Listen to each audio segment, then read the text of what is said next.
Buenos días a todas y a todos los que nos acompañan en esta mañana, en donde vamos a iniciar un nuevo ciclo de charlas de nuestras facultades de Ciencias Agropecuarias y Forestales. El día de hoy día vamos a comenzar a hablar un tema muy importante y el ciclo lleva por título, ¿cierto? Biodiversidad y bienestar humano, importancia de la conservación y la restauración de ecosistemas. ¿Ya? Ese es nuestro ciclo que va a tener 3 semanas, ¿cierto?, sucesivas de presentadores distintos. Ya vamos a ir a los detalles de hoy día. Y quiero recordarles a todos nuestros invitados, los que hoy día nos están ¿cierto?, visitando y compartiendo en esta sesión vía streaming, vía YouTube, ¿cierto? Y también acá en nuestra sesión Zoom. El objetivo principal, ¿cierto?, de este ciclo de charlas es compartir con la comunidad resultados de investigación aplicada y tecnologías actualizadas sobre la conservación, la restauración de ecosistemas para aportar antecedentes, ¿cierto?, que permitan orientar decisiones de toma de decisiones, ¿cierto?, del sector público y privado orientadas a la conservación de la biodiversidad en este caso. Así que sean todos bienvenidos. Quiero ahora darle la oportunidad que nos salude oficialmente nuestro decano, el doctor Addison Altamirano, para dar ya inicio oficial a esta actividad. Decano. Muchas gracias, Andrés. También quiero dar la bienvenida a todos y todas a este nuevo ciclo de charlas que organiza nuestra facultad. En particular, darle las gracias, ¿cierto?, a nuestra dirección de vinculación con el medio, que son los que han estado encargados, ¿cierto?, de hacer posible estos ciclos de charlas, en los cuales nos ha ido bastante bien. Esta vez con un tema que es muy importante para la toma de decisiones, ¿ya?, que es la temática sobre biodiversidad y bienestar humano y su importancia, la importancia en este caso que tiene la conservación y restauración de ecosistemas, ¿ya? Yo lo dije en mi Twitter, que es un lujo hoy día poder contar, ¿cierto?, tanto con Olga como Aníbal, dos reconocidos científicos, ¿cierto?, que trabajan en esta temática. A ambos yo los conozco personalmente y hemos también tenido el privilegio de tenerlos en nuestra universidad. Recuerdo todavía a Olga, ¿cierto?, que fue quien inauguró el primer seminario de nuestro centro Butamayín, que precisamente lo que busca es acercar, ¿cierto?, la ciencia a la toma de decisiones.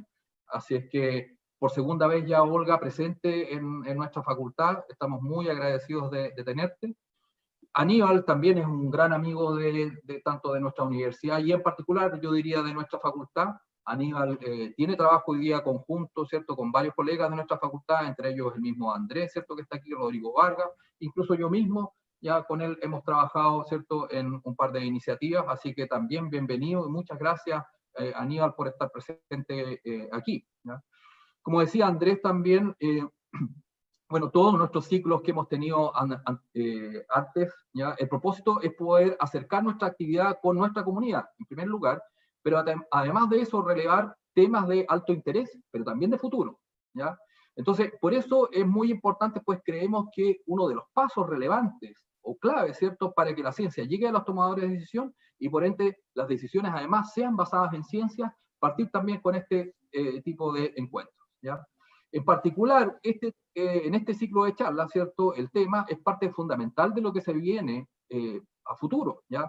Necesitamos ir construyendo capacidades y también informando a nuestra comunidad sobre cómo y por qué la población requiere conocer la importancia a todo nivel de la conservación de la biodiversidad, pero también muy importante cómo esta afecta aspectos tan relevantes de nuestro bienestar humano. Ejemplo de ello, podríamos decir, la contaminación, el acceso al agua, por ejemplo, tanto en cantidad como calidad, salud física y salud mental, entre muchos otros, ¿ya? Entonces, como decía, es importante que nuestra comunidad conozca los beneficios que conlleva la biodiversidad, la conservación de la biodiversidad, de manera que se puedan facilitar acciones futuras en torno a este tema. Para finalizar, para nuestra facultad es muy importante mostrar lo que estamos haciendo en estos temas en todas nuestras dimensiones, ¿ya? El tema de la conservación de la biodiversidad, ustedes saben, nosotros somos una facultad de ciencias agropecuarias y forestales. Nosotros siempre, parte de nuestro espíritu, de nuestro ADN, tiene que ver con cómo nosotros llevamos esto a todas nuestras dimensiones, a la formación en pregrado, a la formación en pregrado, por supuesto a la investigación y a la vinculación con el medio, ¿ya? En cómo nosotros tratamos, ¿cierto?, de dar cuenta, de relevar que podemos hacer o llevar a cabo actividades de producción, pero a la vez en sintonía, ¿cierto?, con la conservación, ¿ya? Tenemos dos grandes ejemplos hoy día de colegas que están trabajando en estos temas, ¿ya? Así que los dejo con ellos para no alargar más esto y dejarles el protagonismo a quienes realmente lo tienen. Así que muchas gracias. Muchas gracias, decano, por sus palabras. Voy ahora a proceder a presentarles ya a nuestros invitados hoy día, que en esta modalidad innovamos un poquito, ya no es una charla de un presentador, sino que hemos hecho un binomio muy, muy potente entre el doctor Aníbal Pauchar y la doctora Olga Barbosa, que en conjunto van a llevar a cabo el conversatorio conectando la conservación de la biodiversidad desde lo local a lo global. Así que me van a permitir un par de minutos para contarles más antecedentes de ellos. Voy a comenzar por Olga. Olga actualmente, ¿cierto? Ella es académica, profesora asociada del Instituto de Ciencias Ambientales y Evolutivas de la Universidad Austral. De formación es bióloga y doctora Perdón, en pausa. Perdón que tenga que decirlo, hacer la aclaración al tiro. Eso es en pausa, por mientras. Gracias, Olga. En pausa. Ella es de formación bióloga y doctora en ecología de la Universidad Católica de Chile.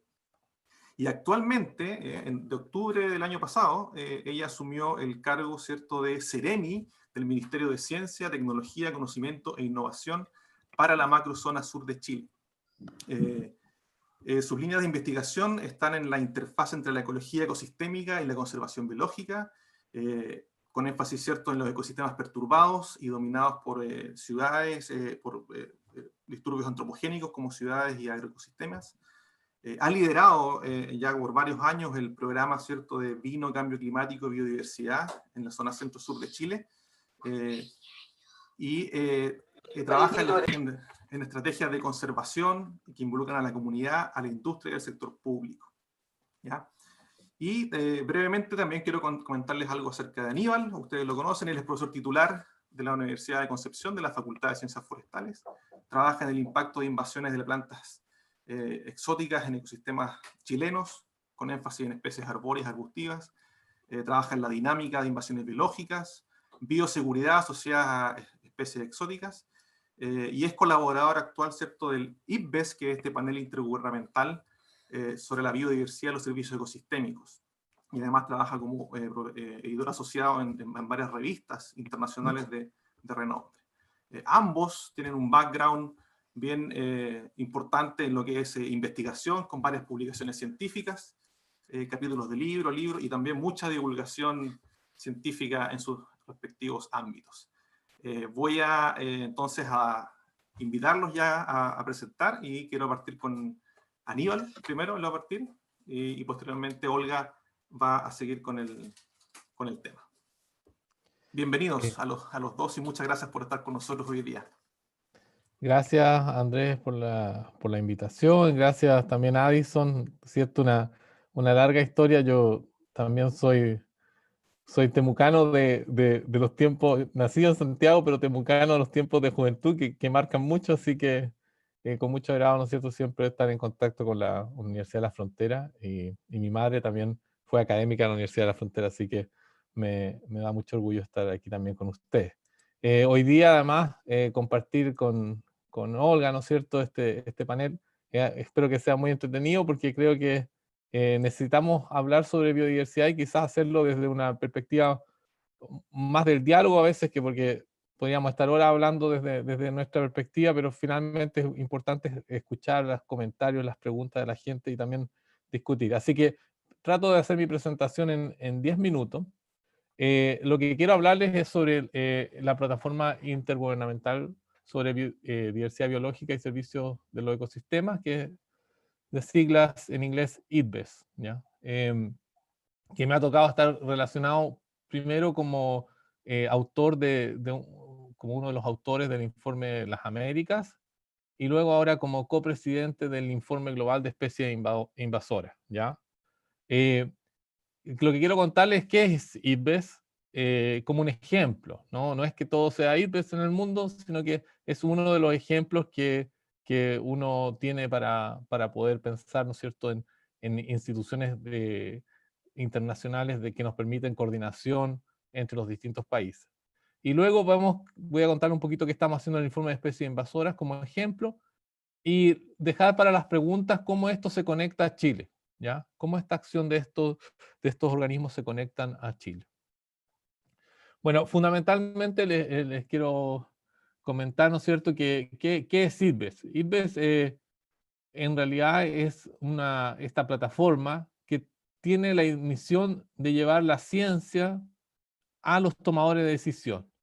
No es prescriptiva, es decir, nosotros no podemos prescribir lo que hacen los gobiernos, pero sí IPBES puede dar buenos consejos basados en la mejor ciencia disponible, y estos consejos deben ser ratificados por todos los países miembros, ¿ya? La misión de IPBES es fortalecer, ¿no es cierto?, las bases para una mejor política para la ciencia, a través de la ciencia, para la conservación y el uso sustentable de la biodiversidad. Siempre pensando en el bienestar humano y el desarrollo sustentable. De alguna forma, IPBES, lo que puede tener diferencia de otros organismos, es que pone a la biodiversidad en una directa relación con el ser humano, ¿no? No algo como solamente académico, sino muy asociado al desarrollo humano. En este momento hay más de 135 miembros países, en realidad países miembros, y esto está siempre aumentando, ¿ya? Y la idea, digamos, es, IPBES depende de las Naciones Unidas a través de, ¿no es cierto?, hay toda una nomenclatura de las distintas, pero va fundamentalmente a través del Programa de las Naciones Unidas para el Ambiente, ¿ya? Y su secretaría está basada en Bonn, en Alemania. ¿Ya? Ahora, IPBES ya tiene una tradición de varios informes globales, de polinización, por ejemplo, uso de especies silvestres, ¿ya? El de degradación de tierra y restauración. Ha habido esos lo que se denominan los informes específicos o temáticos, pero también ha habido informes más globales y regionales. Por ejemplo, el que hizo mucho ruido fue, digamos, un ruido en el buen sentido, fue el informe global del año pasado sobre biodiversidad y servicio ecosistémico, que voy a hablar un poquitito más ahora. Esto es una parte de IPBES y es donde más estamos relacionados los académicos, pero también hay todo tema respecto a cómo apoyar las políticas en biodiversidad, a construir capacidades en los distintos países. Por ejemplo, tenemos un programa de jóvenes que se incorporan a estas mesas temáticas para aumentar las capacidades, sobre todo en países en desarrollo. Y cómo hacer llegar este conocimiento a todos los actores de la sociedad. Bueno, este es simplemente para mostrarles la complejidad de estos informes y de estos sistemas. Yo todavía tengo dificultad en aprenderme todas las siglas. Hay todo, ¿no es cierto?, una maraña, por decirlo así, de instituciones, de comités. Pero lo que importante de esto es que todo lo que hacemos nosotros está revisado 1000 veces. Y revisado por distintos tipos de actores. Actores como, por ejemplo, grupos indígenas, también pueden participar en las distintas consultas. Puede haber también gente que trabaja en los gobiernos, tienen que opinar. Tenemos los autores académicos, probablemente tal, algunos académicos, pero también que trabajan dentro del mismo gobierno. Entonces, hay una cantidad, ¿no es cierto?, de expertos importantes involucrados en esto. Ya solamente de especies invasoras tenemos alrededor de 80 académicos a nivel mundial. Pero aparte, insisto, hay un grupo de personas, cualquiera de ustedes puede inscribirse, digamos, si tiene las calificaciones académicas, como, digamos, en términos de un título profesional, participar en alguna institución, puede inscribirse como lo que se denomina un revisor experto, y puede leer los informes y los borradores antes de que salgan a la luz para dar opiniones al respecto. Bueno, el año pasado hizo bastante prensa el informe global, y de alguna forma el cambio climático se había tomado la agenda global de la parte, todo lo que tiene que ver con la crisis ambiental. Pero el año pasado, afortunadamente, se cambió un poco la página con esto del informe global de biodiversidad, y esto dio pie a bastante difusión en la prensa. No sé si ustedes se recordarán, pero hubo difusión en todos los idiomas sobre más, ¿no es cierto?, más de 30.000 artículos en prensa, 163 países que fue cubierto esto de que estábamos con 1 millón de especies en peligro de extinción y que estábamos enfrentando una de las crisis más urgentes de biodiversidad, ¿ya? Y esto, sin duda, fue importante. Uno de los impulsores fue Emmanuel Macron, el presidente de Francia, y increíble cómo estas cosas empiezan a infiltrar entonces en la política. El año 2020 era el año de la biodiversidad, digo era porque desafortunadamente con toda la pandemia esto se ha ido complicando mucho, ¿no? Pero hubo mucho impacto y de hecho también en los grandes países como la cumbre del G7, la biodiversidad fue un tema que ahora no solamente es cambio climático, sino es cambio climático y biodiversidad, ¿ya? Y hay nuevos informes en la cocina, digamos, de IPBES, se están armando nuevos informes y Chile está participando, el Ministerio de Medio Ambiente, que es el punto focal en Chile, está llamando a que participemos, por ejemplo, en esta evaluación Nexus, que busca ver las relaciones entre distintos componentes de la naturaleza, y también en este informe de Transformative Change o de cambio transformativo para adaptarse a los sistemas, ¿no es cierto?, para que realmente tengan digamos, ser más sustentables en su esencia para el año 2050, ¿ya? Así que hay nuevos informes y lo que les quiero contar muy brevemente es el informe de especies invasoras para darles una idea de cómo uno llega a estos procesos. Una evaluación de IPBES no es una revisión clásica de literatura, es mucho más, ¿no es cierto? Es una evaluación que busca informar a la sociedad. O sea, nosotros ya no pasamos del académico a académico, ¿no es cierto? Como el clásico en la ciencia está muy relacionado con eso. Nos revisamos entre pares, comunicamos entre pares. Pero aquí la idea es comunicarse entre científicos y la sociedad y quienes toman las decisiones, que en este caso podría ser en Chile tanto la parte del gobierno ejecutivo como el legislativo, ¿ya? Y la evaluación de especies invasoras busca evaluar este componente de cambio global que es considerado uno de los componentes más importantes, el cuarto componente que afecta a la biodiversidad y que tiene que ver con estas especies que no son nativas de un lugar y se vuelven muy abundantes y causan impacto, ¿ya? Y cómo estas, ¿no es cierto?, van a afectar a los seres humanos y la calidad de vida de estos seres humanos. Y la idea es que hagamos esto a través de los distintos sistemas de conocimiento, es decir, también incorporando las comunidades locales, los pueblos originarios, ¿ya? Y siempre, ¿no es cierto?, pensando en que esto es una cosa a largo plazo, porque de hecho el informe empezó en 2019, pero dura solo elaborar el informe entre 3 a 4 años. Se espera, ¿no es cierto?, aquí hay una visión, no es para que la miremos en detalle, pero un poco para que vean ustedes todas las etapas que significa evaluar un informe como este, desde aprobar lo que se llama el scoping document, como el documento que da las bases, ¿no es cierto?, cuáles son los lineamientos, hasta un primer borrador, un segundo borrador que se va a revisión y finalmente hay un tercer borrador y de ahí se saca también el resumen para los tomadores de decisión, ¿ya? Finalmente lo que queda un libraco así de 600 páginas que usualmente lo que realmente la gente lee es el Summary for Policymakers, que es usualmente unas 30 páginas. Pero este proceso es lo importante. Quizás uno dice, bueno, tanto esfuerzo burocrático para llegar a solo 30 páginas, lo podría escribir una persona cualquiera. Pero no, es el proceso lo que va dando. Y además, asociado a esto, tenemos la posibilidad, cuando ya termine el informe, de liberar mucha información a través de artículos científicos que también va tomando la prensa. O sea, hay todo un proceso que va generando una atracción que va generando este proceso. Aquí estamos en el primer encuentro en Japón el año pasado.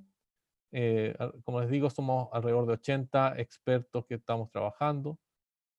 Aquí estamos junto a el coacher Peter Studd y Helen Roy ahí en primera línea, con un grupo súper variado en términos de...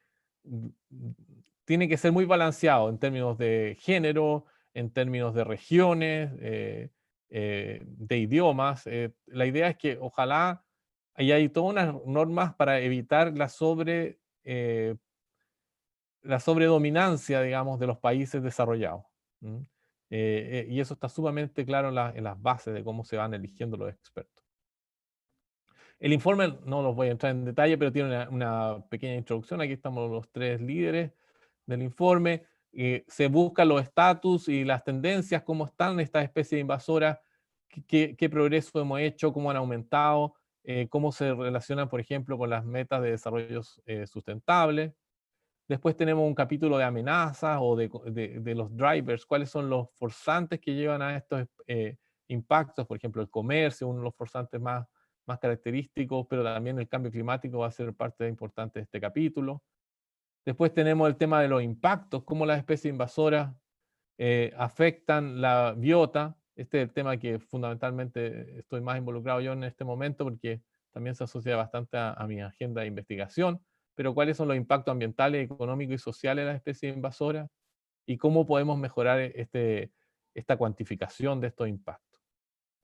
Después también está la parte de manejo. ¿Qué hacemos con las especies invasoras? ¿Qué hemos hecho? Entonces aquí vamos a revisar qué especies invasoras hay, cómo ocurrir y cómo manejarlas. Y la idea es que esta visión sea bien internacional, bien global. Y por último, ¿no es cierto?, un capítulo del futuro. ¿Cuáles son las decisiones políticas hacia el futuro? ¿Qué tenemos que hacer? ¿Qué herramientas le podemos dar a los tomadores de decisión para manejar mejor las especies invasoras? Este es el capítulo probablemente que más van a leer también los asesores de los gobiernos. Y también tenemos algunos temas que que cruzan, ¿no es cierto?, como temas como el tema indígena, los modelos y escenarios, y la buena calidad de vida, ya que es la manera, ¿no es cierto?, de bienestar humano que se plantea en el informe. También hay temas que llamamos common theme o temas comunes, como el cambio global, el tema de las islas, las áreas protegidas. Es decir, hay muchos temas que estamos impulsando aquí. Bueno, eso era una visión. Tenemos hasta el 2023, como decía, 4 años para elaborar este informe. Y lo importante es que se van generando capacidades también los distintos países que participan, de Sudamérica, de todos los continentes. Y yo creo que va a marcar un antes y un después en ese sentido. Y la aterrizada de esto a Chile va a depender de cómo también nuestros legisladores y también, insisto, el gobierno es capaz de asumir los desafíos y ser proactivo e ir haciendo los cambios a medida que estos resultados van ocurriendo. Eso era lo que quería mostrar, Andrés, como para dar una base. Sé que Olga va a hablar cosas un poco más aterrizadas a la realidad local. Sí, gracias Aníbal. La idea, justamente como se planteó el conversatorio, es tener esta visión global, que muy bien tú la has explicado acá en este panel, ¿cierto?, intergubernamental. Y Olga nos va a contar algunas cosas ya más en la escena más local de cómo conectar estas cosas, ¿cierto?, en lo que es biodiversidad hacia las políticas y el manejo, digamos, propiamente tal, a un nivel más local.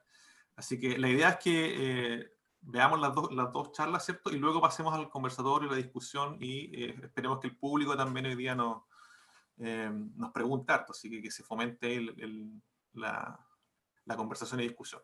Olga, te doy entonces ahora el pase a ti para que tú nos comentes y complementes lo que nos ha mostrado Aníbal en otras feas. Ya. Bueno, primero quiero agradecer la invitación.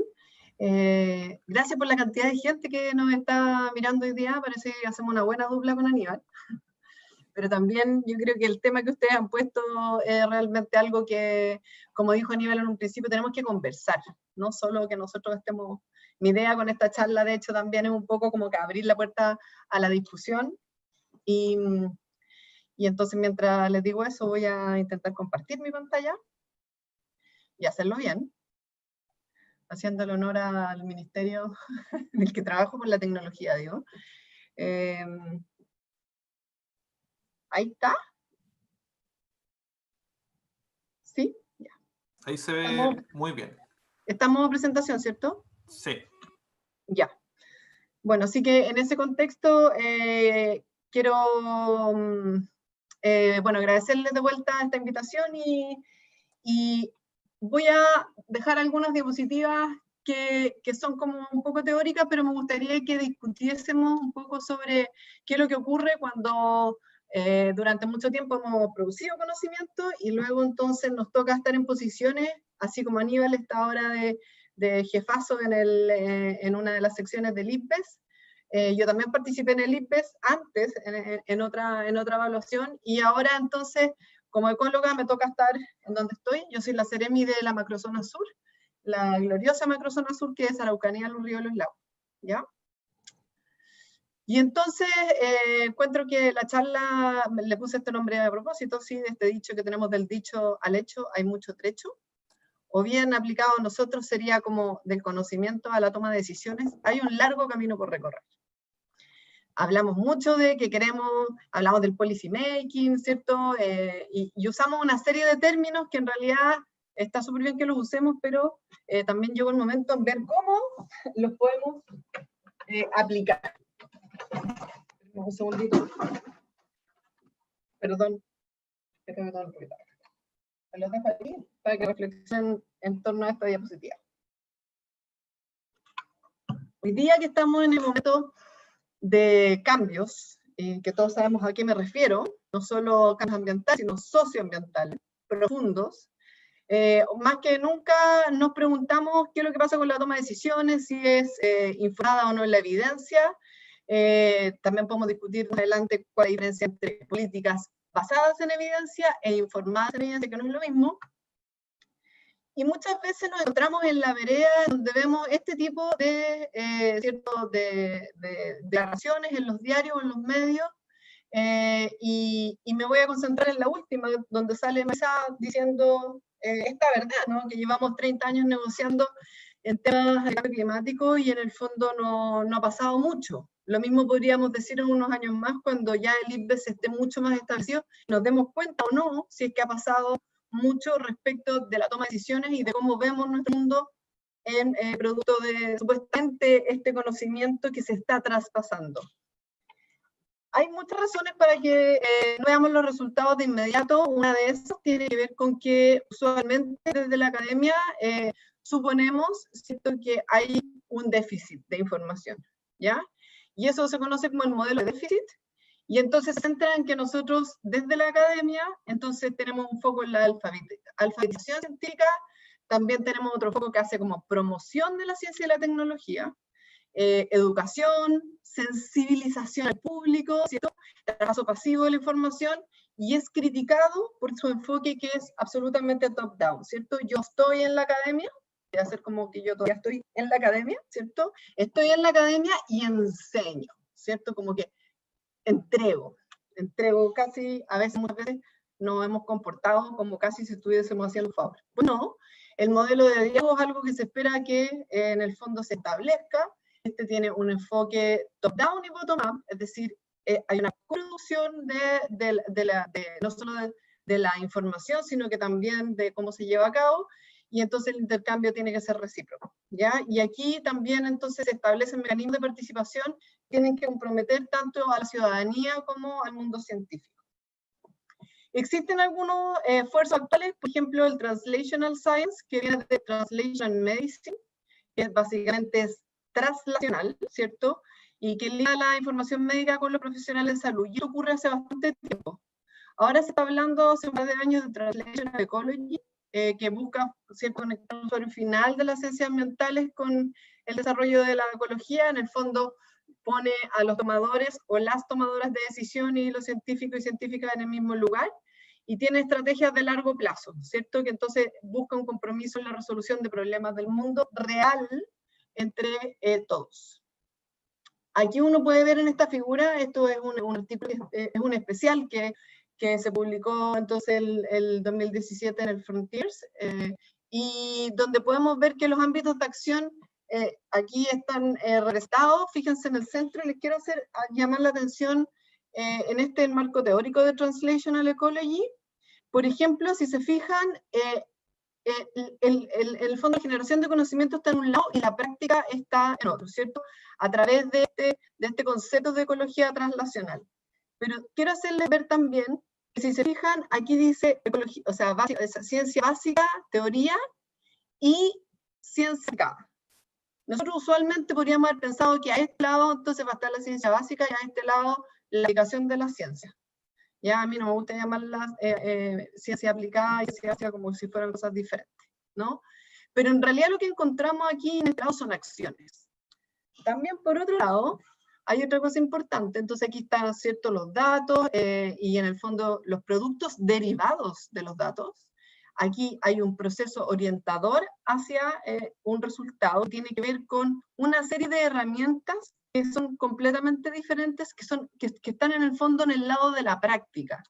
Entonces, yo esto se lo estoy mostrando en detalle, ustedes pueden leer después el artículo y ¿cierto?, y eso entero, pero básicamente como que nos reordena un poco y nos debiéramos de cuestionar qué es lo que hemos hecho en esto por el pasado, y sobre todo, se supone que cuando uno usa este marco teórico, tendríamos que llegar, ¿cierto?, digamos, a relaciones de colaboración, de confianza, de ciencia y acción, para poder tomar estas decisiones más robustas, ¿ya? Esto también llama la atención a preguntarnos cuánto hacemos, por ejemplo, en la academia y en la formación docente respecto de fomentar este tipo de actitudes, como la colaboración y la confianza. Entonces, ¿qué sabemos nosotros los científicos, las científicas de la toma de decisiones realmente? Y ahí estoy con mi cara de felicidad, y algunos ya han visto esta foto, porque aquí tengo el libro que dice en la primera página algunas verdades que todos en la ciencia debiésemos escuchar. Primero, es que hay que olvidarse de dos ideas románticas sobre lo que serían los que toman decisiones y nosotros. ¿Ya? De hecho, siempre en las conversaciones suponemos que son dos entes diferentes. Entonces, quienes toman las decisiones, ¿algún día pensarán como los científicos o científicas? No. Tenemos que olvidarnos de eso ahora para poder, en el fondo, seguir un camino donde lleguemos a poder establecer ese contacto. Y la otra no verdad es que los científicos, nosotras, creemos que podemos encontrar el punto claro, identificable en la toma de decisión, y donde justo en ese preciso momento nosotros vamos a poder contribuir a la evidencia y mostrar un impacto. Entonces, sacando esas dos ideas románticas del camino, tenemos que darnos cuenta que en realidad lo que está sucediendo, en verdad, y puse ahí una foto de un parlamento en particular, pero en general, ¿cierto?, es que para tomar decisiones hay dos vías rápidas. Una es encontrar la mejor evidencia disponible a mano en un muy corto tiempo, y otra tiene que ver con tomar decisiones que no necesariamente son racionales y en el fondo razonadas. ¿Por qué? Porque en el fondo la tomadora de decisión, por ejemplo, en un ambiente como este, tiene que tomar decisiones muy rápido. ¿Y qué es lo que sucede al mismo tiempo? Mientras tanto, los científicos y las científicas clamamos lo de siempre, que necesitamos más investigación. Entonces se produce un desacople, ¿cierto?, entre el proceso de la toma de decisiones y la generación de conocimiento y la toma de decisiones.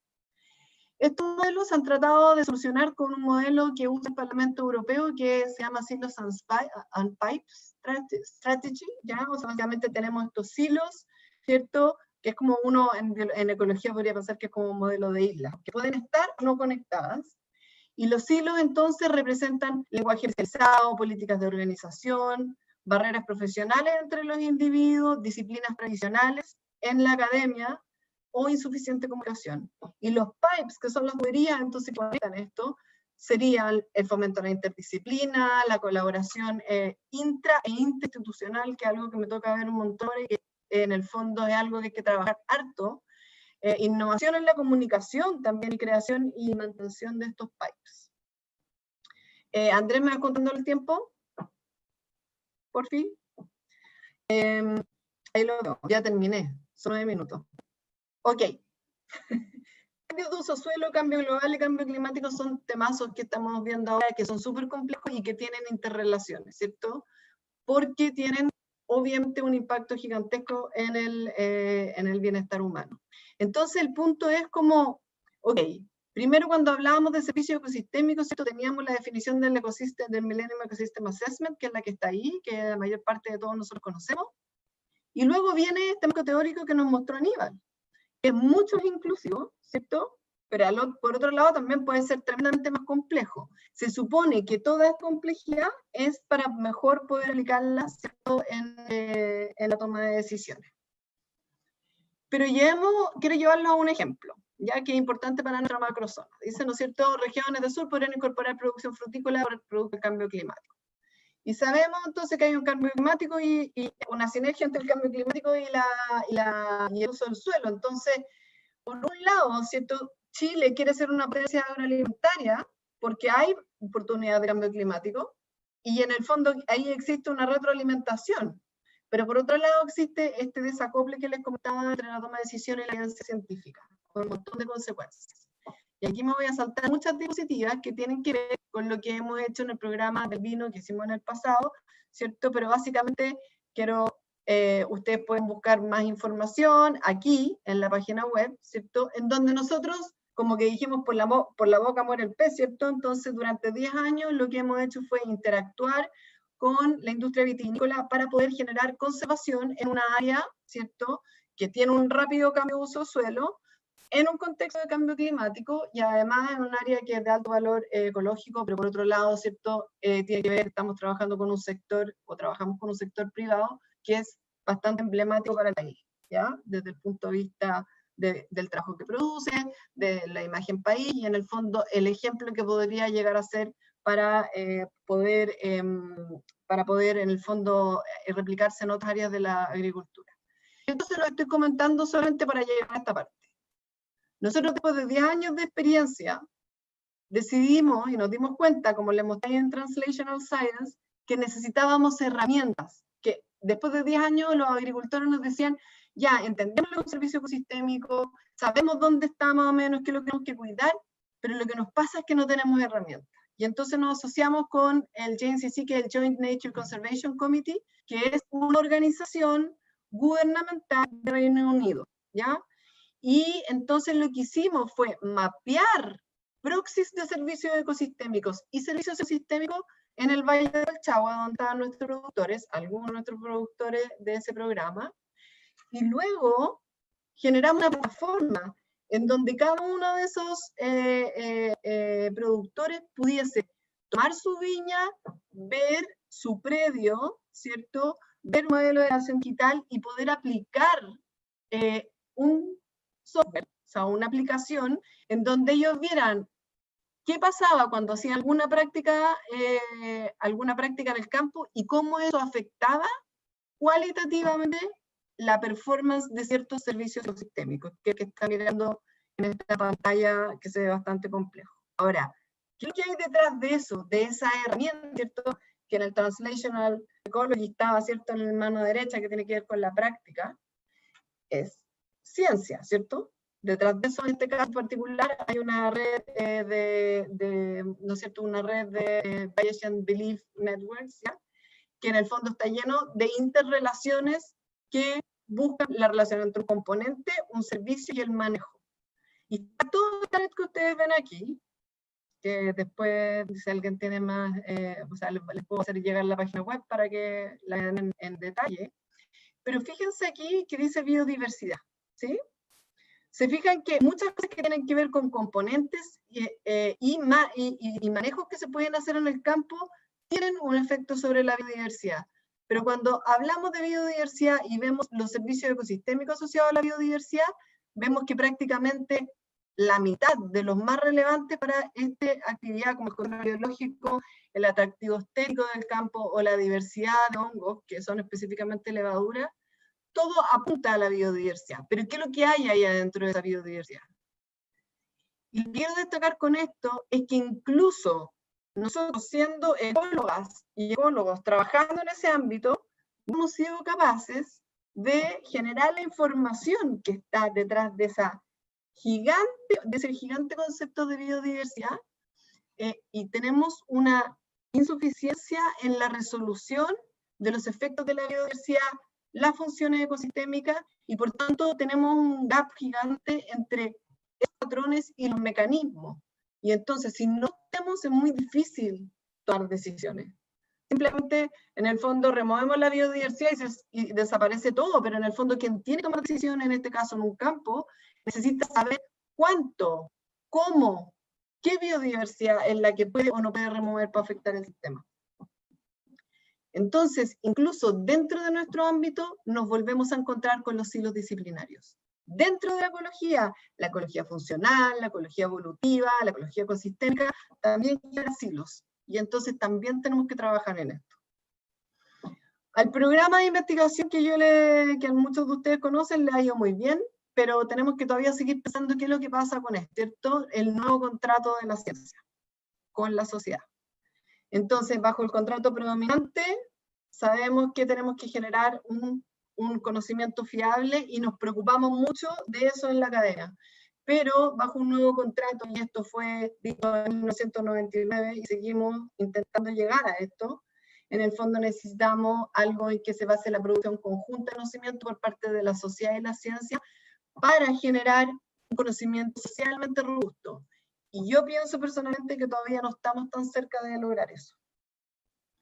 Y quiero terminar citando algunos próceres, como Terry Chapin, en este mismo Special Issue, en donde habla, ¿cierto?, que hoy en día, entonces, bajo este nuevo contrato social, tenemos, o sea, o bajo el no nuevo contrato social, tenemos esta valoración desproporcionada sobre los descubrimientos, y lo que tenemos que transitar es a poder traducir ese conocimiento a práctica. Y otra cita que a mí me llama mucho la atención, que es la de Aldo Leopo, que en el fondo siente esta pena, ¿cierto? Porque dice, una de las penuras de la ecología es que uno vive solo en un mundo de heridas. Un ecólogo o ecóloga, ¿cierto?, debe endurecer su caparazón y hacerse creer que las consecuencias de la ciencia no son de su incumbencia, o debe hacerse médico, o médico de la ciencia, ¿cierto? O sea, que hay una dicotomía entre lo que yo descubro y el cómo yo actúo. Entonces, dado que de estos dos procesos me voy a autocitar yo ahora, en la posición en la que yo estoy hoy día, y yo les quiero hacer preguntas a ustedes. Una científica o un científico, o una científica como yo, ¿acaso puede también ser un actor o una actora política?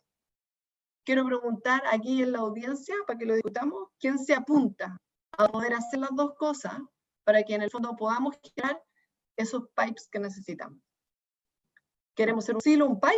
Bueno, ahí sabemos ya cuáles son algunos de los problemas que hoy en día tenemos. El lenguaje, ¿cierto? Usamos diferentes idiomas, diferentes conceptos, y también existen desconfianza. Tiempos, sabemos que la empresa, el parlamento, el gobierno tiene tiempos completamente diferentes a los de la academia. Las metodologías también son diferentes. Quizás, por ejemplo, podríamos incluir dentro de nuestras investigaciones análisis costo-beneficio o muchos otros que probablemente saben y usan en otras áreas. ¿Ya? Entonces, para terminar, plantear entonces preguntas científicas relevantes para la industria y la academia en este caso fue súper esencial, pero el punto de aquí es que hay que coproducir la ciencia y algo que tenemos que hacer ya. También tenemos que aprender a manejar la incertidumbre asociada. Yo desde ahora también, incluso en los ámbitos, incluso ahora que estamos en el tema del coronavirus, plantear la incertidumbre es muy importante, plantear cuál es la incertidumbre que está asociada a las acciones que se toman. Se puede desarrollar también un loop virtuoso entre la conexión público-privada, no solo yo la vi desde la academia, sino que ahora la veo hoy día en temas relevantes, de vuelta como el coronavirus y otros. Y definitivamente una tarea pendiente para las universidades es cómo estamos generando nuestras diversas competencias que son súper importantes de tener, porque si no, tampoco vamos a tener mucha carne, ¿cierto? Ni mucho de ese talento para poder avanzar. Eso, muchas gracias. Perdón por haberme pasado el tiempo. Muchas gracias, Olga, no te preocupes, estuvo realmente muy interesante y muy atingente a los tiempos que estamos hoy día la presentación, ambos, y les quiero dar las gracias y felicitarlos también por desafiarnos a todos los que estamos en el ámbito de la investigación, en recursos naturales, en ecología, a conectarnos más con el quehacer y la toma de decisiones y cómo nuestro trabajo puede incidir en eso. Queremos ahora, junto con Ana, vamos a empezar a abrir la conversación, la discusión, y yo quiero partir, aprovechando que tengo el micrófono, consultando una pregunta muy general, que puede responderla probablemente Aníbal, y también Olga puede aportar ahí, pero ¿cómo, por ejemplo, desde todo el trabajo global que se hace en IPBES, en que ustedes dos han colaborado, ¿cierto? Hoy día en Chile, por ejemplo, podemos ver que parte de ese conocimiento que se está generando se está incluyendo en políticas públicas, o a través de qué ciertos organismos sectoriales están incorporando ciertos lineamientos en el tema de invasiones, por ejemplo, en el tema de biodiversidad. ¿De qué forma eso que es muy global y muy potente, Chile como Estado, ¿cierto?, comienza poco a poco a incorporarlo dentro de su normativa y de su manejo finalmente? Bueno, puedo contestar primero, después Olga puede complementar. De alguna forma, todas estas cosas toman mucho tiempo. Uno puede ver la historia del cambio climático, digamos, son como 30 años o más, incluso algunos 40 años de evidencia de cambio climático, y recién se están tomando decisiones. En biodiversidad es parecido, pero bien directamente está claro que la consolidación del Ministerio de Medio Ambiente ha sido en base a estas agendas globales, digamos. Primero el Convenio de Diversidad Biológica, ¿no es cierto? Y ahora estoy seguro que estos otros informes van a contribuir. De hecho, ha habido por lo menos en estos últimos 2 gobiernos un interés importante de participar en lo que es IPBES, y el tema del Servicio de Biodiversidad y Áreas Protegidas está claramente ligado al tema de especies invasoras. Y bueno, cómo esto llega, digamos, el paso más complejo tiene que ver con, una es promover el tema, y en eso yo creo que han sido exitosos este tipo de iniciativas, pero lo que creo que es más complejo es buscar los instrumentos que sean adecuados a la ciencia actual. Es decir, creo que hay un desfase muy alto entre el conocimiento actual y cuando uno ve los proyectos de ley escritos. No sé si me explico ahí, pero básicamente que uno ve que la ciencia va décadas más adelante de lo que la legislación lleva. Y ahí es donde creo que estos informes pueden ayudar a disminuir esta brecha. Ese sería mi comentario. Pero yo veo en ese sentido cierto grado de optimismo respecto a esa bajada. Y mientras los países además los presionemos más y que los gobiernos participen en estas instancias, más también podemos hacer. Olga, no sé si...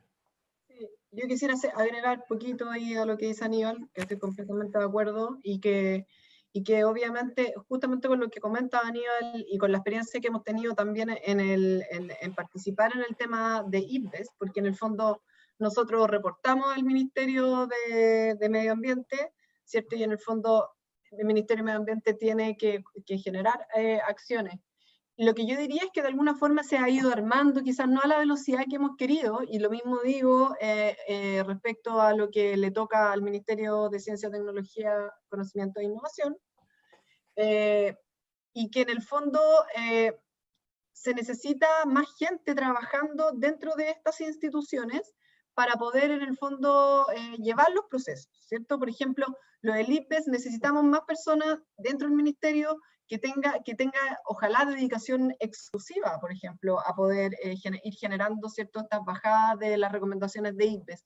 O sea, siempre vamos a sentir que va un poco más atrasado la generación de la institucionalidad, pero vamos avanzando. Ahora, en ese mismo contexto, por eso que creo que es importante, y ahí el rol del Ministerio de Ciencia, en cuanto pueda ir avanzando más en este tema, es importante, y es que lo hemos conversado, es que necesitamos que más gente que está hoy trabajando en la academia, o está saliendo, ¿cierto?, está en el fondo graduándose de ciencia, necesitamos que tomen otros puestos, no que se queden en la academia.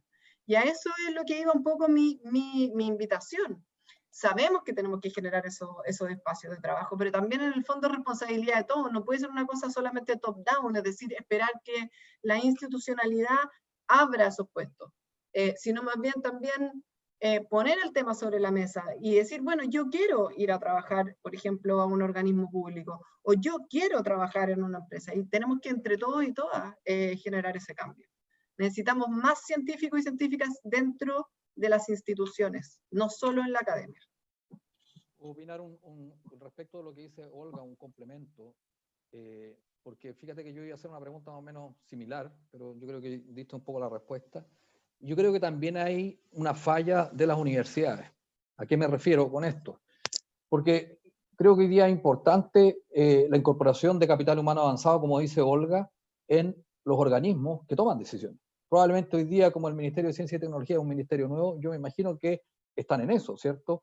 Como dice Olga, ¿por qué no incorporar científicos, ¿cierto?, en los ministerios donde se están tomando las decisiones. Pero también creo que es una falla de nosotros como universidades, porque nosotros igual nos hemos estado dedicando, y en particular en la formación de posgrado, de doctorado, a formar gente para que trabaje en la academia y no fuera de la academia, ¿ya? Esto es algo que nosotros lo hemos discutido también dentro de la universidad. Creo que no es un problema que solo afecte a nuestra universidad, yo creo que es un problema del sistema en general, pero creo que nosotros hoy día también tenemos como desafío en la academia formar científicos no solamente para que trabajen en la academia. Es más, incluso les digo que hoy día no da el sistema para poder absorber, ¿ya?, a los egresados de doctorado en la academia. Me tocó el año pasado escuchar a un decano de una universidad de Estados Unidos, decía que 1 de cada 10 egresados de doctorado solamente se iban a la academia, ¿ya? El resto, ¿ya? Y no solamente en las instituciones públicas, también tenemos que pensar cómo este capital humano avanzado no solamente se va al sector público, sino también se va a trabajar a las empresas, ¿ya?, donde es muy importante también llevar a cabo este tipo de trabajo. Eso era mi comentario. Gracias, decano. Voy a darle el paso ahora a Ana, que está ahí moderando el chat, donde hay varias preguntas que están dirigidas también a nuestros presentadores hoy día. Sí, tenemos varias preguntas. Me gustaría referirme primero a la intervención de Roberto y Carmen. Me van a disculpar, pero voy a tratar como de sintetizar las intervenciones del chat para poder orientar estas preguntas. Bueno, las primeras intervenciones, me imagino que ustedes también en las diferentes actividades en las que participan surgen las mismas preguntas y tiene que ver con el aspecto de financiamiento, ¿cierto?, de la ciencia, digamos, las actividades, las investigaciones en el área de conservación, ¿cierto? No solamente de conservación, sino que también de cuidado de los recursos naturales. ¿Ya? Se puede ver que las intervenciones hay un link entre el modelo de desarrollo económico, ¿cierto?, y el financiamiento a la investigación en el área de la conservación, ¿cierto?, de los recursos naturales. ¿Cómo ven ustedes esa relación, Aníbal y Olga? ¿Ven que hay ciertas contradicciones entre el modelo de desarrollo económico y el financiamiento y apoyo a la investigación en la materia?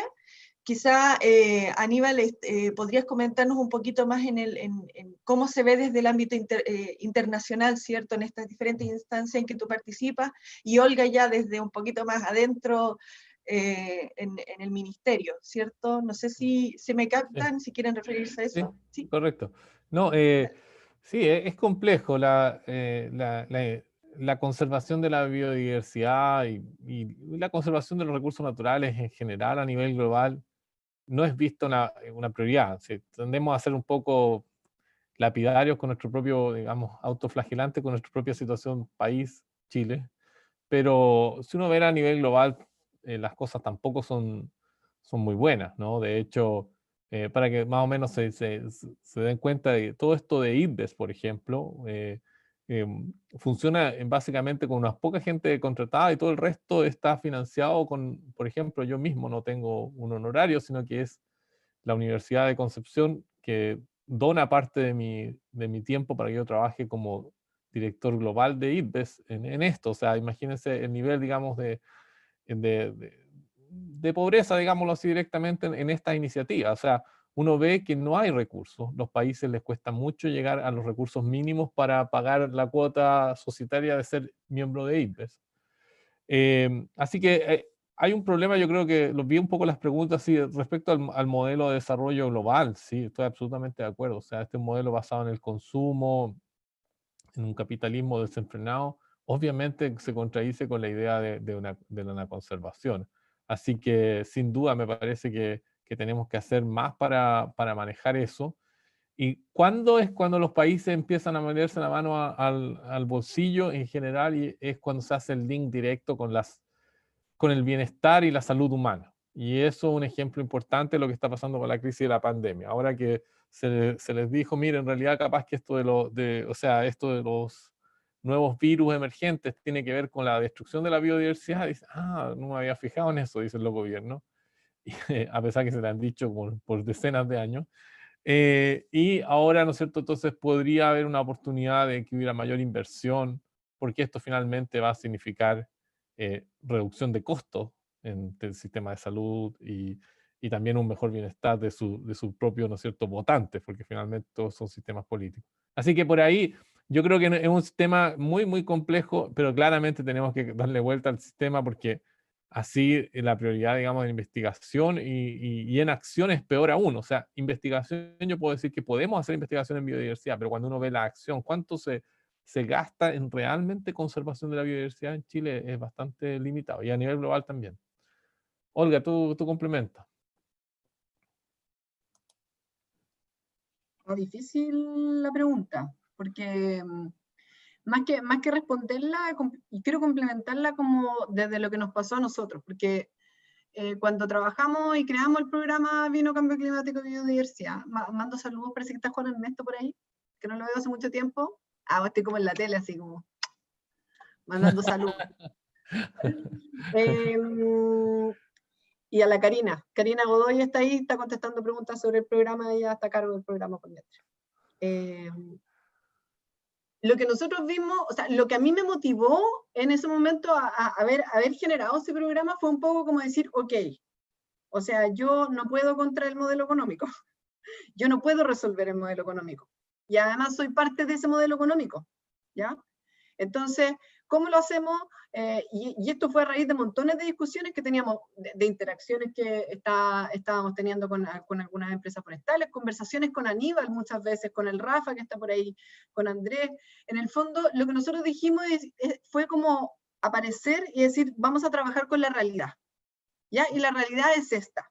Por ejemplo, que la viticultura se desarrolla en este ecosistema que es tremendamente frágil, que está tremendamente amenazado. Ahí aprovecho de decir, Juan Luis Celi, por ejemplo, otro ex colega que hoy día está trabajando con los palteros. En el fondo, hay veces que hay cosas, yo creo que uno tiene que como que ser estratégico y mirar, a ver, ¿qué es lo que yo puedo cambiar? ¿Qué es lo que puedo cambiar a mediano, corto o largo plazo? Y en el fondo, ¿cómo puedo incidir? O sea, creo que en la condición en la que hoy en día estamos, en el global, no podemos darnos el lujo de no tener esa reflexión y en el fondo de hacer lo mejor posible con la información actual, ahora ya. ¿Ya? Entonces, yo creo que hay gente y ahí viene la diversidad, así como hablamos de la diversidad de especies, también de la diversidad de las funciones, como que tiene que ver un poco con lo que contesté antes. O sea, yo me puedo preocupar del presente y un poquitito del mediano plazo, quizás va a haber alguien que va a estar trabajando más en la teoría y quizás estudiando estos modelos políticos para ver cómo incidir, ¿cachai? En el más largo plazo. Pero no nos podemos dar el lujo de echarnos para atrás y decir, ok, las estructuras no están, el presupuesto no está, y en realidad todo está súper mal, así que mejor nos vamos a dormir una siesta para siempre. No, creo que no podemos hacer eso ahora y no podemos ser tan irresponsables de hacerlo. Y cada uno de nosotros y una de nosotras, en cada uno de nuestros lugares, somos responsables de lo que está pasando. Así que yo creo que esa es la acción. Hay que ver a dónde se puede incidir y cómo. Así que no es una sola respuesta, más bien eso. No, está bien. Hay varias preguntas y varias respuestas. O sea, la idea es ir conversando, ¿cierto? Y se agradece mucho la honestidad y también la claridad para responder, porque tenemos muchas intervenciones y ahora me quería enfocar como un poquito en otra área, porque tratando también en este mismo esfuerzo de sintetizar todas las intervenciones en el chat, y quiero darle paso a algunos profesores de nuestra universidad que también están siguiendo esta actividad, y tratar de orientar un poquito la pregunta en ese sentido. El profesor Nicolás Cobo, ¿cierto? Rubén Carrillo, ¿cierto? Apuntan más o menos a lo mismo, hacia cuáles son digamos, las medidas un poco más políticas o estrategias gubernamentales específicamente en el área de conservación. Por ejemplo, nosotros acá tuvimos una iniciativa desarrollada, liderada también por el profesor Rubén Carrillo, pero con mucho vínculo con la comunidad para la reclasificación, ¿cierto?, de la araucaria araucana, ¿cierto? Ahí también se armó una mesa territorial y eso apunta muy bien a lo que menciona Olga, la necesidad de trabajar en conjunto, de manera mancomunada, ¿cierto?, de diferentes actores. Aquí tenemos actores de la municipalidad, ¿cierto? Junta de vecinos, tenemos la academia, entonces ahí hay una experiencia súper interesante, pero preguntar sobre, digamos, cuáles son las medidas de conservación, un poquito más en términos estratégicos. Espérame, estoy siguiendo la pregunta de Nicolás, porque él refería a especies un poquito más específicas. Aquí está.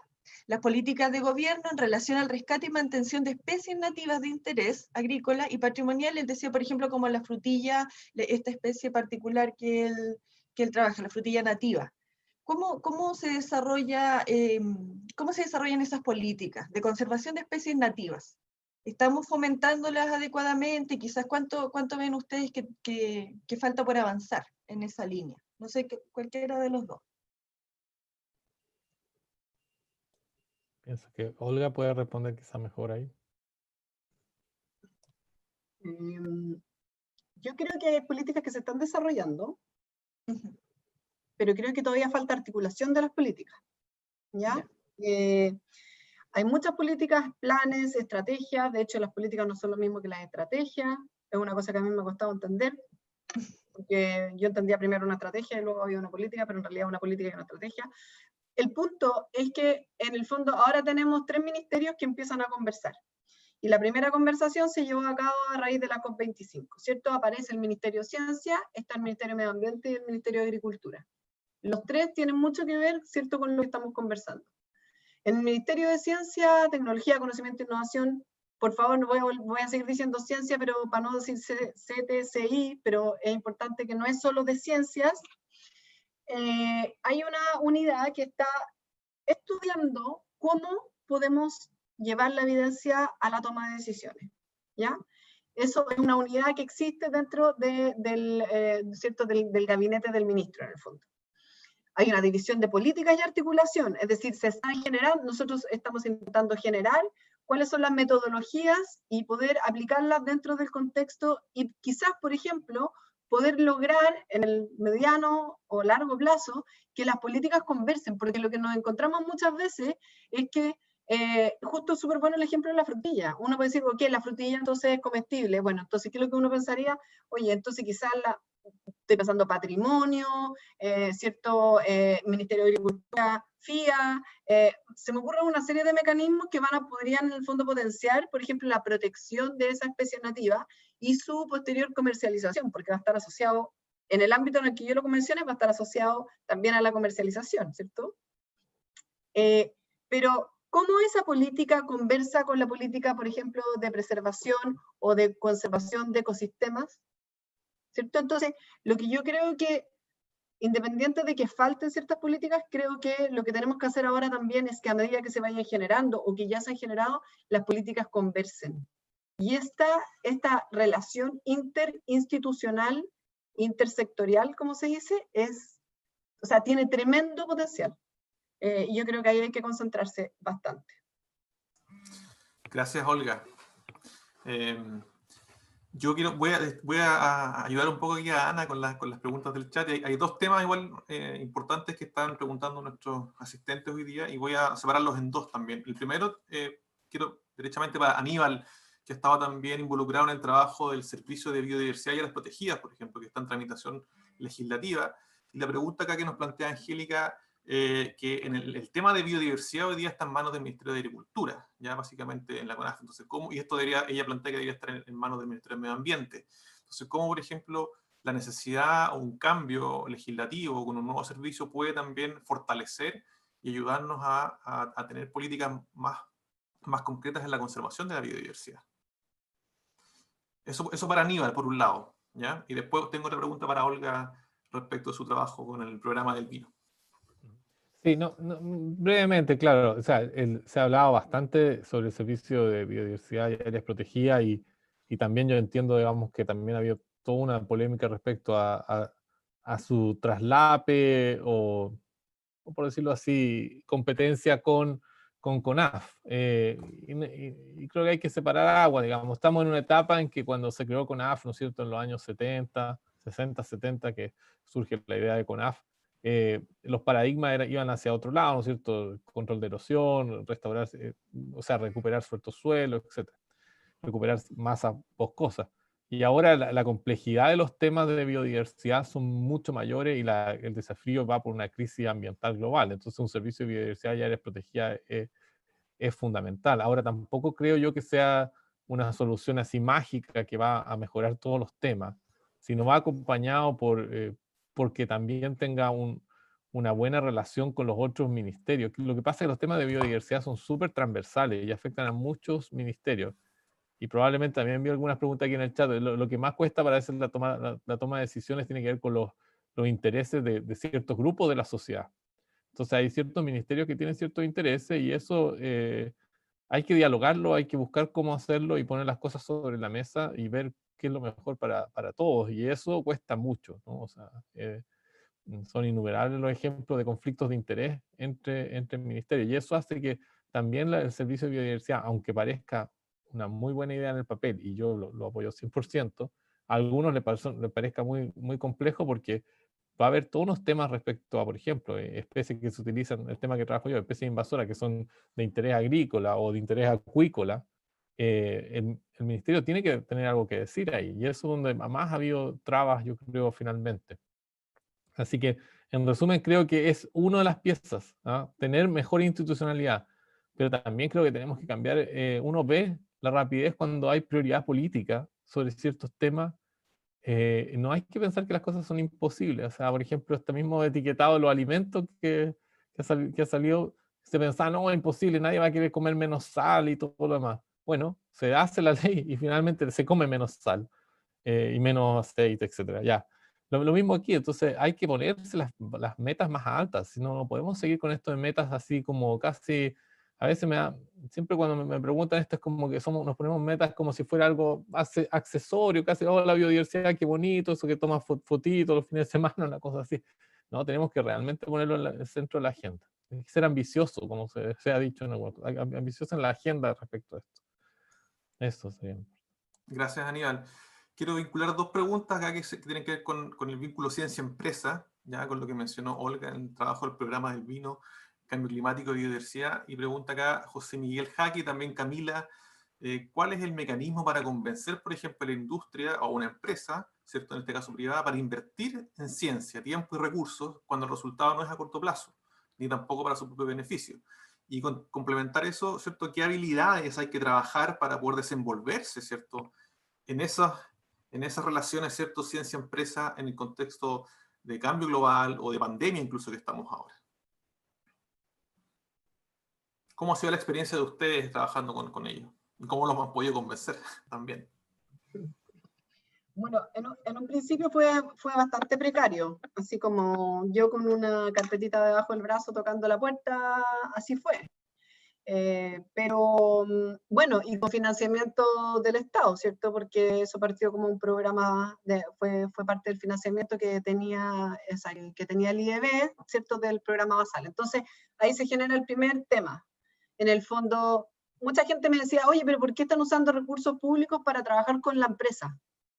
Pero el punto es que esa empresa o esas empresas tienen un bien público, que es los bosques.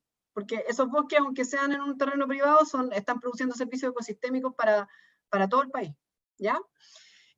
Ahora, eso se convirtió en el tiempo, ¿cierto? En el proceso de que entonces ese privado, esa industria, ¿cierto? Comienza a conservar la biodiversidad y esos bosques en particular, y por tanto hay una retribución que se puede medir en toneladas de carbono y en una serie de otros servicios ecosistémicos que finalmente devuelve, ¿cierto?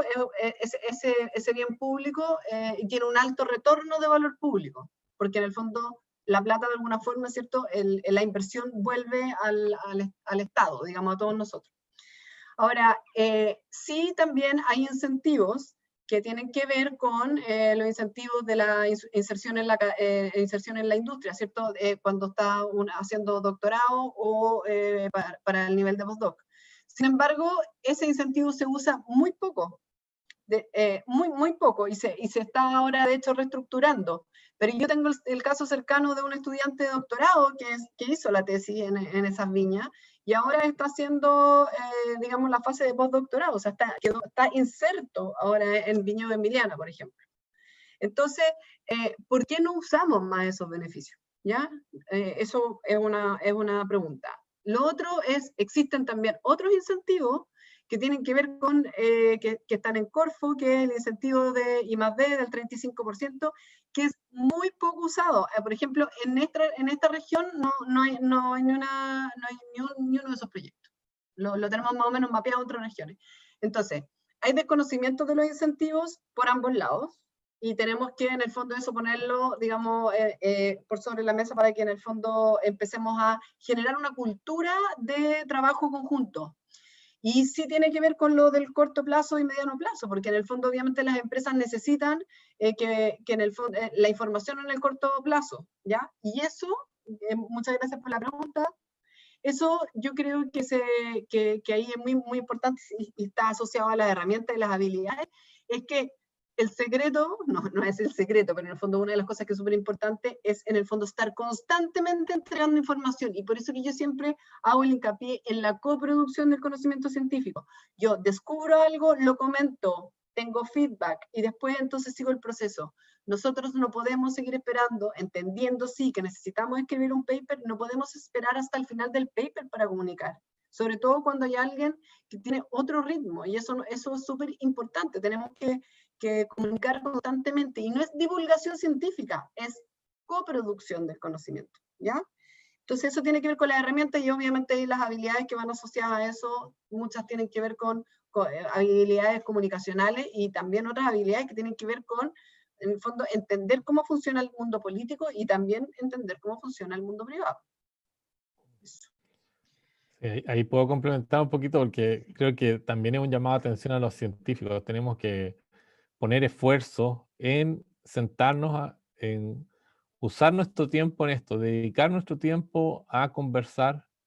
Los que conocen la historia del Laboratorio de Invasiones Biológicas saben que una de las cosas que hemos tenido reuniones incontables con CONAF, con el Ministerio de Medio Ambiente, incluso con SAF, y bueno, y ocupar parte de nuestro esfuerzo en eso, digamos. No es solamente publicar los papers, que también está bien, pero creo que también tenemos que trabajar en esto. Ahora, no todos los académicos se van a sentir cómodos con esto, y por eso se trabaja en grupos interdisciplinarios, multidisciplinarios, pero lo importante sí, es ponerlo prioridad. Y para eso también es importante el rol que decía el Estado. Por ejemplo, este programa de financiamiento basal que comentaba Olga, sin eso no podría existir el Laboratorio de Invasiones Biológicas, tampoco existiría la iniciativa que tiene Olga de vinos y cambio climático. O sea, y eso es, bueno, es uso de los recursos públicos que, si se hacen bien, logran, digamos, llegar a ciertas metas país. Pero si no, si solamente se consideran los papers, bueno, puede ser más complicado. Tiene que haber también estímulo para que haya esta interrelación con el gobierno y con las empresas privadas. Quiero agregar una cosita más, ahora que dijiste eso, Aníbal. Mira, como yo creo que también tenemos que un poco, o sea, por eso que el tema de la confianza es tan importante, porque si nosotros no hubiésemos tenido ese financiamiento en un principio, nadie iba a abrirme la puerta para hablar de conservación de la biodiversidad en un campo agrícola.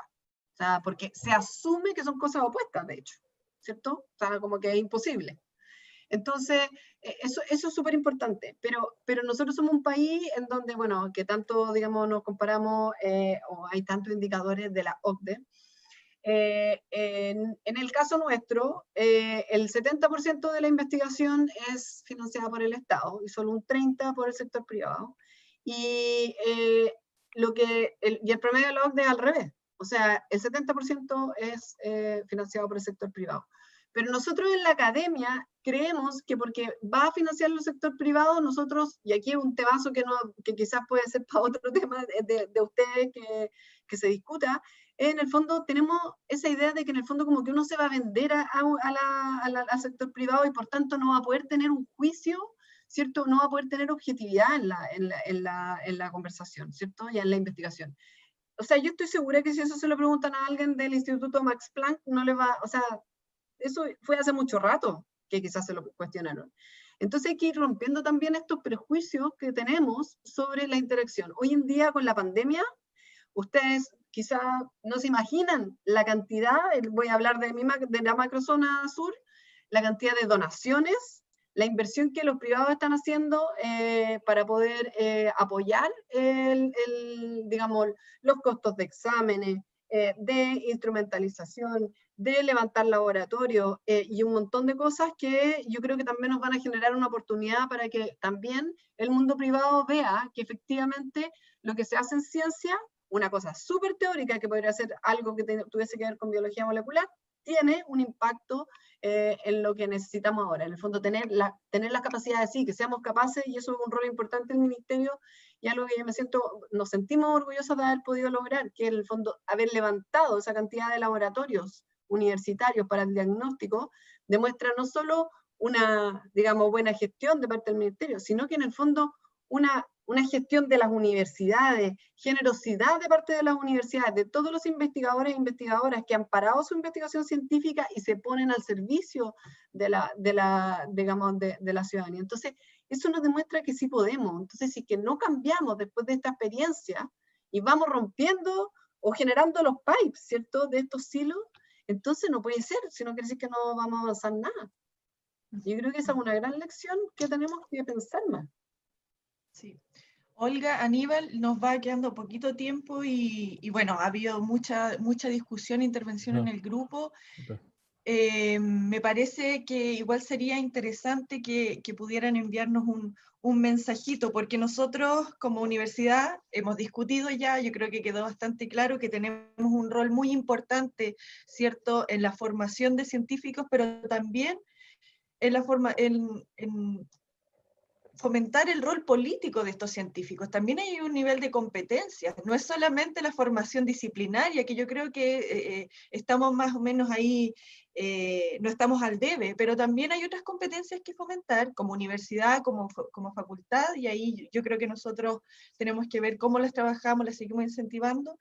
Pero en esta pregunta, en este llamado que nos hace Olga, de asumirnos como actores políticos, los científicos también, no sé si en esa misma línea podrían entregarle un mensaje. Aquí tenemos muchos estudiantes. ¿Cuáles serían ustedes, creen, las claves para que los mismos chicos también se vayan autoformando, que ellos vayan desarrollando sus intereses y también, no menor, asumir el rol político como algo positivo, que igual es algo difícil en la sociedad chilena, como que hay un poquito de prejuicios ahí? ¿Qué mensaje nos pueden entregar especialmente para nuestros estudiantes en esa línea? Aníbal y Olga, con su tremenda experiencia ahora en el gobierno de Olga, ¿cierto?, la Ceremi, pero también en toda tu experiencia de vida, digamos, porque no es solo, este es un rol nomás el que estás cumpliendo ahora, ¿ya?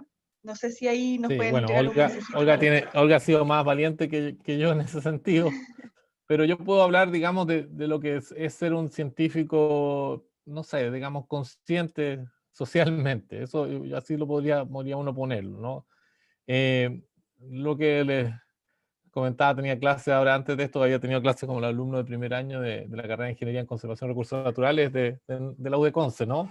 Y les decía, bueno, que tienen que estar conectados, o sea, no pueden vivir, tienen que estar conectados a lo que pasa alrededor, digamos. No podemos pensar que, bueno, basta aprender las herramientas técnicas, ¿no es cierto?, en las carreras nuestras, aprender sistema de información geográfica, no sé, aprender un par de estadísticas y unos cuantos conocimientos, meter todo eso como en un maletín y ya estoy listo para el mundo laboral y irse y ahí hago lo que sé hacer y nada. Yo creo que si uno trabaja en temas ambientales y recursos naturales, no es imposible no estar conectado a la política. Ahora eso, claro, bueno, siempre fui como relativamente un activista, ¿verdad? Así un poco como también la historia de Olga. Entonces, claro, para mí no es difícil decirlo, y uno tiene que ubicar dónde es el engranaje que mejor funciona, porque no todos somos iguales, hay que entender la diversidad de personas. Tampoco se trata aquí, no, todos los investigadores tienen que ser activistas políticos. No, de repente habrá otro que tendrá cierta función en desarrollar ciertos tipos de ciencia que es súper importante. Pero a aquellos que les interesa, yo creo que todos debemos estar conscientes y como digo, utilizar, no me quiero gastar por la palabra, sino que realmente esforzarse en comunicarse, en ambos sentidos, porque lo que decía Olga es súper importante, ¿no? Esto no es el co-desarrollo de la ciencia, no es una cuestión de que uno va y le dice, esto aprendimos en la ciencia y van y tome todos estos conocimientos, sino que hay que ir trabajando en conjunto con los gobiernos, con las empresas privadas, el desarrollo de la ciencia. Y para eso las habilidades blandas también son súper importantes. O sea, uno tiene que estar dispuesto a dialogar, a sentarse, a tomarse el tiempo, a entender lo que las otras personas están pensando. E insisto, estar muy conectado y viendo siempre el bien común, ¿no? O sea, suena como bien utópico eso, pero yo creo que sí se puede. El bien común no significa, no es el inverso al bien personal. Yo creo que el bien personal está dentro del bien común. Así que eso, o sea, yo creo que más que nada, para la gente más joven, estar muy conectado, involucrarse desde muy joven en grupos, organizaciones de estudiantes, organizaciones en las cuales estos temas se tratan. Así uno se va conectando. Y nunca perder la esperanza, esa es la cuestión. Así como siempre pensar de que en positivo, si uno tiene un lado de como, oh, esta cosa va mal, pero seguir dando y tener una meta. Eso es. Obvio, sí. Tremenda pregunta. Primero, voy a ser medio random, pero yo primero debo decir que para mí haber conocido a Aníbal, no te voy a hacer declaraciones de amor, Aníbal, no te preocupes. No esperaba Me menos. tiene susto siempre, mi compañero. Fue toda una sorpresa y me costó entenderlo, porque Aníbal viene, cierto, de ingeniero forestal y tiene otras habilidades blandas con motosierra, como decíamos el otro día, diferentes a las que en el fondo yo en el fondo me formé como bióloga, ¿ya? Luego habiendo hecho el doctorado en ecología. Entonces, eso es lo primero. O sea, Aníbal tenía siempre, o sea, cosas que yo callaba, por ejemplo, decía, chuta, no voy a decir que en realidad no vayan a pensar que yo, en realidad, aparte del resultado aquí, en realidad quiero que, no sé, se conserve la biodiversidad, como que yo esperaba en un principio, en mi inmadurez académica, que en el fondo que como que del análisis saliera así una cosa así como, casi que un speech. Y eso no ocurre. Eso es lo primero que hay que saber.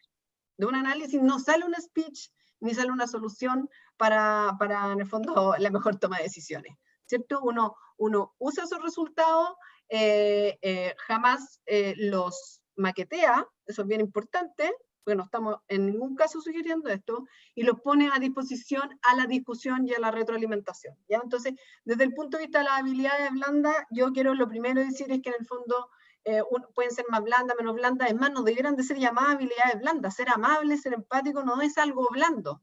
Ya, se fijan que ahí estamos de vuelta inmediatamente poniendo estereotipos. O sea, yo como científica entonces no calzo con el estereotipo porque no soy hombre, blanco, heterosexual, con anteojos, con un delantal blanco. Eso es el estereotipo que está requete descrito, probado en diversos estudios, ¿ya?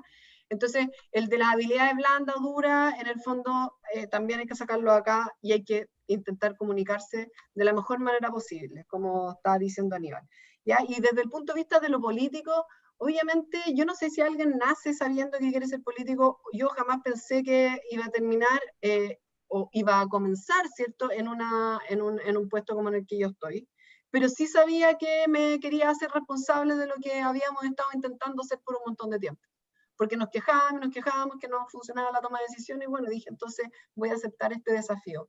Pero la forma de hacer política, yo creo que política, ¿cierto? Desde la palabra original y bella, que significa, hay diversas formas, no solamente puede ser trabajando en el gobierno o en el parlamento, sino también, como dijo Aníbal, desde el activismo. O sea, yo no podría decir que, por ejemplo, personas científicas reconocidas, como por ejemplo Cristina Dorador, que puede que esté aquí en esta charla, no está haciendo política en el fondo, ¿cierto? Porque ella siempre ha expresado, ¿cierto?, la necesidad, por ejemplo, de la protección de los salares. Y en el fondo eso lo hace también a través de el conocimiento científico que genera ella con un grupo muy importante de otras personas que entre la mayoría son colegas mujeres que tienen un grupo bien interesante que me tocó trabajar con ella. Entonces, sacar estereotipos del camino. formas de hacer política hay muchas. Y en el fondo, aceptar esta diversidad de lo que somos nos puede ayudar realmente a poder expandirnos en diferentes lugares y a poder tener discusiones informadas y en el fondo a poder participar en todos los aspectos que necesitamos participar para generar este cambio transformativo, que es un trabajo bien importante y bien titánico. Y como dice Aníbal, que siempre me lo dijo, nunca hay que perder la esperanza y hay que tener el ánimo arriba. Siempre encontraremos un amigo o amiga que nos recuerde eso en el camino. Muchas gracias, Olga. Muchas gracias, Aníbal. Estamos en tiempo ya de ir culminando y queremos agradecerles. Hemos tenido una muy grata conversación. La idea fue plantear un conversatorio y se logró muy bien. La gente que está con nosotros, tanto colegas, ¿cierto?, académicos, estudiantes, han estado bien activos. Y es importante plantear este cambio de mirada que ustedes han hecho entre, ¿cierto?, ciencia y toma de decisión y el rol, ¿cierto?, académico y cómo vincularnos con una nueva relación, ¿cierto?, entre nosotros. Y esto de la co-construcción del conocimiento es realmente motivante, es un desafío, ¿ya?, para nosotros en la universidad, para nuestros estudiantes que nos están escuchando. De hecho, hay estudiantes de primer año acá conectados, que están muy ávidos de conocer y descubrir cosas nuevas, y parte de eso es también relaciones nuevas entre distintos actores en torno a recursos naturales y conservación. Así que yo estoy muy grato de haber participado, estoy muy grato de haber contado con ustedes, ya con su tiempo, su experiencia, que nos contaran acá de primera fuente, ¿cierto?, cómo ustedes partieron con esto y dónde han llegado, y realmente ha sido una muy, muy grata jornada en este conversatorio. Quiero agradecerles a nombre de la facultad nuestra de Ciencias Agropecuarias y Forestales, a nombre de la universidad y a nombre de todos nuestros, no sé si son seguidores o la gente que nos sigue en redes sociales, en streaming, que también están allí, y la gente que está presente aquí. Muchas gracias por compartir con nosotros este conversatorio el día de hoy. Así que, gracias. Muchas gracias a ustedes por la invitación. Gracias, Muchas Olga. Gracias, Aníbal. Esta es su casa, ¿ah? Así Gracias. es, Oye, gracias. grande Macrozona Sur. Solo para Nos veremos en algún momento y nos regalen una plaquita de... Sí, no, algún producto de la Araucanía. Bueno, recuerden el eclipse, 14 de diciembre. Araucanía ha hecho un gran trabajo para organizar ese tema, así que para que se enchufen. Sí. Ahí La UFRO no- también está participando en Sí, eso, pues. en su campo en Pucón. Por eso dije Araucanía. Sí. Por supuesto, UFRO. Un abrazo grande, un placer estar con Igualmente a ustedes. Muchas gracias Chao, nuevamente. Que tengan buen día. ustedes. Bien, todo Vale. bien. Chao, chao. Gracias, Muchas gracias, gracias. Olga. Chao, chao. Gracias, Olga, Andrés, Addison. Ya van a ir retirándose las personas. Aníbal.